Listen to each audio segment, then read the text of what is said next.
شكون كيفي يحب البنة، يحب يعمل حاجة بنينة في الدار وخفيفة وما تشدش اليد، اقتصادية أهم حاجة ويحبوها الناس الكل الكبار والصغار. تابعوني باش نوريكم الرسائل. لهنا أول حاجة باش نعملها باش ناخذ كريم باتيسير اللي هي هذه البريباراسيون، باش نطيبها في كاسرول. هي في العادة نعملو لها 500 مليلتر ليكيد، يعني حليب 500 مليلتر. راهو تنجمو تعملوها بالماء، اما تجيكم هكا خفيفة برشا بالماء اعملوها بالحليب تجيكم ابان. هنا باش نعمل لها 400 مليلتر حليب اللي هي 40 سنتيلتر، غاديك بين اكثر من ال 400 مليلتر بحكم هكا الكشكوشه اللي تهبط من باكو الحليب. هكا هو باش نعملها كيما قلت لكم 400 مليلتر حليب، ومع البريباراسيون هذه باش نصبها في معاها على البارد بيان سور، باش نخليها على البارد. لهنا انا اخترت باش تكون القوم تاع الجاتو تاعي بنان، باش نعملها جو بنان، ومن بعد باش نزينها بشويه فاكهه مهروشه الموجود عندكم، ولا سينو مش لازم. المفيد انا حبيت على القوم تاع البنان. الحاصل غاديك البريباراسيون تاعي جو بنان 400 مليلتر حليب. نورمالمون مكتوب على الباكو تعملوا 4 مغارف سكر، اما انا لهنا عملت 3 اكاهو على خاطر ما نحبهاش تجيني حلوه برشا، نحبها مستحبه. سورتو باش ياكلوا منها الصغار، ماذا بيا بنقص يعني كميه متاع سكر.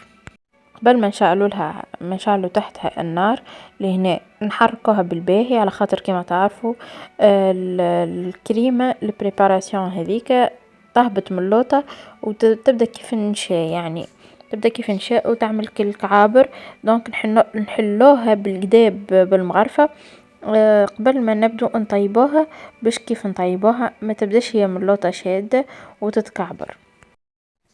كيف تبقبق الكريمة متاعي نهبطها نحطها في بول ولا اي حكاية عندكم، تنجموا مم تخلوها في الكاسرونة هذيك اللي طيبتوا فيها. اما شنو جست تجيبوا البابي سيلوفان وتغطوها اون كونتاكت مع الكريمة بالضبط، يعني تلصقوها في الكريمة كما قاعدين تشوفوا لهنا، باش ما تعمليش هكا الكوش الصفرة من بعد هذيك راهي تمصت لي الدنيا الكل، ومن بعد حتى كيف نركضها تبقى لي هكا كعابر. اهم حاجه نخلوها تبرد كومبليتمون. انا لهنا ما حبيتش نحطها في الفريجيدير باش ما تيبسليش برشا، نحبها تكون لي بدرجه حراره الغرفه.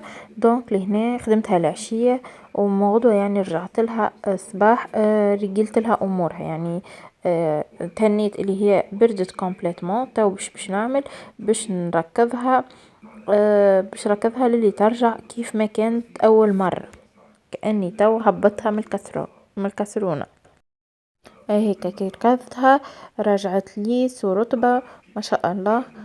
كما قلت لكم كأني تو طيبتها كأنها مازالت سخونة. لهنا باش ننظف الجناب متاع البول متاعي. ولهنا حاجة أخرى مهمة، يلزم ديما تركزوا على القاع متاع البول، على خاطر ديما تبقى كميات ما تركضش بالباهي. ديما ركزوا على القاع متاع البول واركضوهم بالقدا. لهنا عندي كمية متاع زبدة خدمت منها الايامات اللي فاتوا كريم للكاب كيك، وبقت لي هذه باش نعمل بها، باش نعملها تويكا باش نعملها الكريم باتيسير باش تتكبس لي وتشد روحها. تو باش تولي لي كريم موسلين. اما لازم راهي حتى الزبدة يلزمها تكون حتى هي بدرجة حرارة الغرفة. انا راني لهنا ركضتها شوي، اما تو باش نزيد نركضها اكثر لازم تتحل بالقدا كيما الكريم باتيسير متاعي. حتى الزبدة يلزمها تكون محلولة بالقدا باش ما تكعبر ليش وما تحبب ليش الكريم متاعي وتفسد لي كل شيء. هنا الزبدة تأكدت اللي هي تحلت لي بالقدا ما فيهاش كعابر، هي ديجا كما قلت لكم قبل هي ديجا مركوزة. اما للتأكيد وبرا يلزم تتركب بالقدا باش ما تفسدناش الكريم باتيسير، وهي ما نخسروش الزبدة متاعنا والكريم. الحاصل باش نبدا نزيد كمية الزبدة عندي بشوي بشوي للي يولي ميلانج هوموجين، وماذا بيكم ما تركزوش برشا برشا، جست ما تدخل الزبدة في الكريمة وتقصوا هو سينو راهي تفصل ويوليكم يعني توليكم محبة. يلزمها ما تفصلش، تزيدوا الزبدة بشوي بشوي، تركضوا دوبا ما تدخل في الكريم. تقصوا على التركيز وتزيدوا الكمية الأخرى.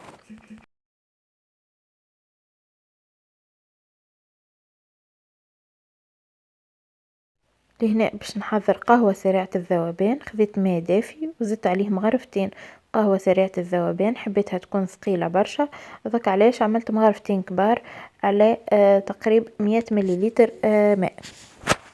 خذيت كعبة بنان زادة بحكم الجاتو متاعي يجو بنان، خذيت كعبة بنان وقصيتها دي غونديل بالقشرة متاعها، بحكم كيما تعرفوا البنان كيف يتقشر ويبدا يتقص دي رونديل، يبدا هكا يتلصق في اليدين وما يلصق في بعضه، يعني صعيب انه يتقص وهو يعني مقشر بلاش قشرة.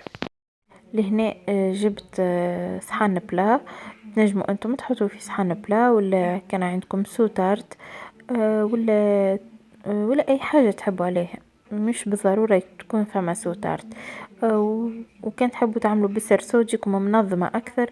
انا عندي لي سرسو متاعي دائريين وعندي الشكل قلب، والمربع اللي عندي كبير برشا، هذاك علاش انا عملتها بلاش سيرسو، اما بسيرسو تجيكم منظمة اكثر بالطبيعة.